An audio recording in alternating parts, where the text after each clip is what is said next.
Chilli powder అన్ని రకాల వంటలకు పచ్చళ్లకు సరైన chilli powder. No colour no chemicals.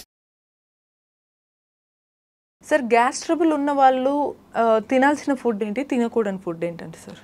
జనరల్గా గ్యాస్ ట్రబుల్ ఉన్న వాళ్ళకి ఫస్ట్ మేము చెప్పేది అంటే మీరు ఫుడ్ మీద కాన్సన్ట్రేషన్ ఎక్కువ చేయాల్సిన అవసరం లేదు ఫస్ట్ థింగ్. ఎందుకంటే అతి చేయడం అనేది ఎప్పుడు అనర్థం యాక్చువల్లీ. సో రెగ్యులర్గా మనం చెప్పే వర్డ్ ఏంటంటే మీరు టైంకి ఫుడ్ తినండి. ఫస్ట్ ఏంటంటే టైంకి ఫుడ్. టైం అని ఎందుకు మెన్షన్ చేస్తున్నామంటే జనరల్గా మనం జెనెటికల్గా ఏంటంటే మనకి early morning 4 to 5 juices secret అవడం స్టార్ట్ అయిపోతాయి. ఒక అలారం ప్రకారం వెళ్ళిపోతాయి అనమాట. మళ్ళీ ఈవినింగ్ 6 to 7 మధ్యలో 11 to 12 ఆ టైంలో మన జ్యూసెస్ సెట్ అది. ఎందుకంటే లైక్ మనం నిద్ర ఎప్పుడు పోవాలి, నిద్ర ఎప్పుడు లెగవాలి, మార్నింగ్ వాష్రూమ్కి ఎప్పుడు వెళ్ళాలి అనేది ఎలా అయితే అలారంలో సెట్ అయిపోయి ఉంటాయో ఈ జ్యూసెస్ అన్నీ ఆల్రెడీ సెట్ అయిపోయి ఉంటాయి. ఆన్ టైం ఫుడ్ తినడం అనేది ఇంపార్టెంట్ ఫస్ట్. అది మ్యాక్సిమము హోమ్ ఫుడ్. ఎందుకంటే అవుట్ సైడ్ ఫుడ్ టేస్టీగా ఉంటుంది, కలర్ఫుల్గా ఉంటుంది, డ్యామేజ్ కూడా ఎక్కువ వచ్చేస్తుంది. So first on time food. Second thing ఏంటంటే ఎర్లీ మార్నింగ్ మనం లేచినప్పుడు అందరూ చేస్తుంది ఏంటంటే వాటర్ కాకుండా మిగతా అవన్నీ తాగుతాం అనమాట. యాక్చువల్గా కాఫీ అనో, బ్రేక్ఫాస్ట్ అనో, bed coffee, bed tea, something అనమాట. లేకపోతే కొంతమంది తేనె తీసుకోవడము, లెమన్, ఆనియన్ అవన్నీ వేసుకుందాం. ఎందుకు ఇంత స్ట్రెస్ చేస్తున్నామంటే మనం లిక్విడ్ ఫామ్లో ఉన్న ఏదైనా ఫుడ్ మనం తీసుకున్నాం అనుకోండి మన స్టమక్లో 20 minutes మాత్రమే ఉంటుంది. కానీ మన జ్యూసెస్ 4 hours స్టమక్లో ఉంటాయి వెయిట్ చేస్తాయి యాక్చువల్గా. ఎందుకంటే మార్నింగ్ 4 o'clock సీక్రెట్ అయినవి 7-8కి మనం తినే టైం. సో 4 hours అక్కడే ఉంటాయి. మీరు లిక్విడ్ తీసుకున్నారు అది 20 minutesలో వెళ్ళిపోతుంది. ఆ యాసిడ్ లెవెల్స్, ఆ లివర్ జ్యూసెస్ ఏవైతే ఉన్నాయో వాటికి డైజెస్ట్ చేసుకోవడానికి ప్రోడక్ట్ లేదు అక్కడ. సో మన లోపల ఉన్న టిష్యూనే డైజెస్ట్ చేయడం స్టార్ట్ చేస్తాను. అందుకని ఎర్లీ మార్నింగ్ లేచినప్పుడు ఫస్ట్ మనం తినే ఫుడ్ ఏముండాలంటే ఓన్లీ రూమ్ టెంపరేచర్ వాటర్. ఎందుకు ఇంత స్పెసిఫిక్గా చెప్తున్నానంటే జనరల్గా అందరూ హాట్ వాటర్ తీసుకుంటాము, గోరువెచ్చని నీళ్ళు తీసుకుంటామంట.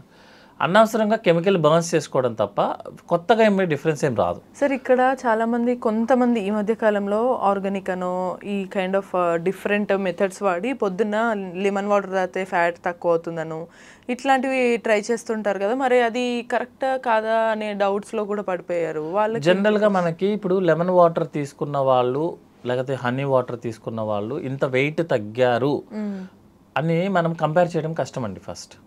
ఎందుకంటే ఇక్కడ మనిషికి చేంజెస్ ఉంటాయి. ఈరోజు పొద్దున్నే లెమన్ వాటర్ తీసుకున్నాడు, మిగతా డైట్ అంతా ఏం తీసుకున్నాడని మనకి ఐడియా ఉండదు. ఇంకోటి ఏంటంటే జనరల్గా ఒక డైట్ని ఫాలో అవుతున్న వాళ్ళు ఏం చేస్తారంటే ఆ రోజంతా కూడా రిస్ట్రిక్టెడ్ డైట్లోనే ఉంటారు ఇన్ జనరల్. బట్ ఎన్ని రోజులు అలా మెయింటైన్ చేస్తామనేది మనం అరౌండ్ 70 to 75 years ఉంటాం జనరల్గా. ఎన్ని రోజులు మనం అదే డైట్ని రిస్ట్రిక్ట్ చేయగలం అనేది వీ డోంట్ నో. ఎందుకంటే హాస్టల్లో ఉన్న విధానం వేరు ఉంటుంది, జిమ్కి వెళ్ళినప్పుడు విధానం వేరు ఉంటుంది. బట్ ఎన్ని రోజులు మనం అలా చేయగలము? రోజు లెమన్ హనీ తీసుకుని రోజు డైట్ రిస్ట్రిక్ట్ చేయగలమా? లేదు కదా.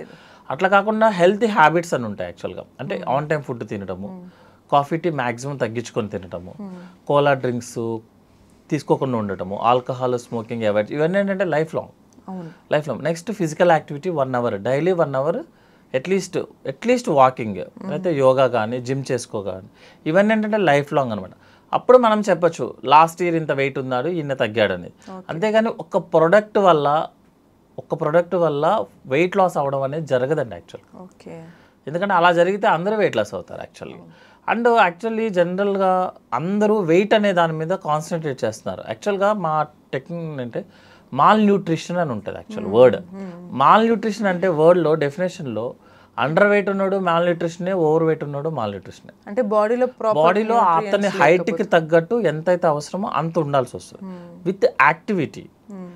సన్నగా ఉంటాడు కానీ ఏం వర్క్ చేయరు, జస్ట్ ఆఫీస్లో వర్క్ చేస్తారు, సైన్లు చేసి వచ్చేస్తారు, ఏం చిన్న పని చేయమన్నా చేయలేరు యాక్చువల్గా. కానీ ఒబీస్గా ఉంటారు వాళ్ళు. మీరు నైట్ అంతా ఒబీస్ అని మనకు అనిపిస్తారా, అతను ఒబీస్ కాదు యాక్చువల్లీ. అతను నైట్ అంతా హ్యాపీగా తన పని అంతా తను చేసేసుకుంటాడు, వేరే వాళ్ళ మీద డిపెండ్ అవ్వరు. సో మోర్ యాక్టివ్గా ఉన్న వాళ్ళే హెల్దీ అని అర్థం అనమాట, అంతేగాని వెయిట్ తక్కువ ఉన్న వాళ్ళని కాదు. సో ఫుడ్ ఐటమ్స్ ఏవైతే మనకి అవాయిడ్ చేయరు, ఏ ఫుడ్ బాగా తీసుకుంటే గ్యాస్ తగ్గుతుందని ఒక టాపిక్ లాగా అనుకుంటే టైంకి ఫుడ్ తినడం అనేది ఇంపార్టెంట్. ఫస్ట్ బ్రేక్ఫాస్ట్కి ముందు కాఫీ టీ అట్లా ఏం తీసుకోకుండా వేరే అదర్ కూడా even green tea, lemon tea, whatever tea, same liquids కాకుండా సాలిడ్ ఫుడ్ అయి ఉండాలి. అందరూ అడిగే క్వశ్చన్ ఏంటంటే ఏ ఫుడ్ తినాలి? Solid food. జనరల్గా అందరం ప్రిఫర్ చేసేది మీరు లైఫ్ లాంగ్ ఏ ఫుడ్ తింటారు, like South Indian, North Indian, మీరు ఏ ఫుడ్ అయితే రెగ్యులర్గా ఫాలో అవుతున్నారో అదే ఫాలో అవ్వండి. కానీ మీరు ఈరోజు మీకు ఎంత అవసరం అయితే అంతే తీసుకోండి. మీరు ఈరోజు సండే మీరు ఏం చేసేది ఏమి ఉండదు, పెద్ద వర్క్ ఏమి ఉండదు, మీరు ఫుల్గా బ్రేక్ఫాస్ట్ చేసేస్తానంటే కాదు. మీరు మోర్ యాక్టివ్గా ఉంటే ఎక్కువ తీసుకోవచ్చు. ఎందుకంటే బ్రేక్ఫాస్ట్ మనం హాఫ్ బ్రేక్ఫాస్ట్ తినాలి. మనం ఫుడ్లో హాఫ్ బ్రేక్ఫాస్ట్ ఉండాలి, 1/4 లంచ్, 1/4 డిన్నర్. డిన్నర్ ఏంటంటే ఎంత అవసరమైతే అంత. ఇవన్నీ చేస్తూ దెన్ స్పెసిఫిక్గా ఏ ఫుడ్ తినాలి. జనరల్గా ఫుడ్ కన్నా మోర్ ఇంపార్టెంట్ అది వెజ్జా నాన్ వెజ్ అనేది మోర్ ఇంపార్టెంట్ కాదండి యాక్చువల్గా. అందులో మనం యాడ్ చేసే products like salt, pepper, oil, spices ఇవి ఇంపార్టెంట్ యాక్చువల్గా. వాడిన ఆయిల్ని యూజ్ చేయకుండా ఉండటం, ఒకసారి ఆయిల్ వాడామంటే ఇంకా అయిపోయినట్టేదండి, అవి ఇంపార్టెంట్. వెజ్కి నాన్ వెజ్కి కూడా అదే డిఫరెన్స్ యాక్చువల్గా. నాన్ వెజ్ అనగానే మనం ఎక్కువ స్పైసెస్ యూజ్ చేయండి, నాన్ వెజ్ టేస్ట్ ఉండదు. అందరూ అడిగే క్వశ్చన్ నాన్ వెజ్ మానేమంటారా అంటారు. నాన్ వెజ్ మానేస్తే మనకి ప్రోటీన్ రాదు యాక్చువల్లీ. వెజ్లో ప్రోటీన్ ఉంటుంది. ప్రోటీన్ వెజ్లో కావాలంటే 1 kg తీసుకోవాల్సి వస్తుంది. 100 milligrams నాన్ వెజ్తో సరిపోతుంది యాక్చువల్లీ. సో మనం ఆ స్పైసెస్ తగ్గించుకుంటే సరిపోతుంది. Third very least important is food. Time first, తర్వాత ఏమవుతుందంటే spices, oil second priority, very least possibility అండి.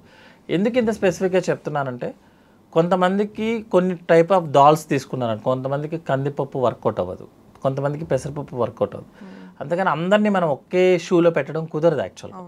సో అయినా కూడా లేదు మాకు స్పెసిఫిక్గా ఒక ఫుడ్ చెప్పండి అంటే ఎప్పుడు కూడా వెజిటేబుల్స్, మోర్ వెజిటేబుల్స్ తీసుకుంటే లెస్ ఎసిడిటీ ప్రాబ్లమ్స్ వస్తాయి అన్నమాట.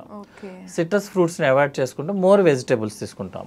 నెక్స్ట్ ఏంటంటే ఓట్స్ తీసుకోవడము, హోల్ గ్రెయిన్స్ అనమాట. ప్రాసెసింగ్ చేయని ఫుడ్ రా ఫుడ్ లాగా ఉంటుంది చెప్తాం కదా, అది ఇంపార్టెంట్. ప్రాసెసింగ్ చేసిన ఫుడ్, ప్యాకింగ్ ఫుడ్ అనేది నాట్ సేఫ్ యాక్చువల్లీ. ఓకేనా. సో వెజిటేబుల్స్ ఎక్కువ తీసుకుంటాము, కార్బోహైడ్రేట్ సీరియల్స్ తక్కువ తీసుకొని, సీరియల్స్లో కూడా ఏంటంటే రైస్ కాకుండా వీట్ కాకుండా మిగతావన్నమాట, లైక్ ఓట్స్ కానీ మేజెస్ కానీ గ్రెయిన్స్ కానీ, లైక్ హోల్ ప్రిపరేషన్.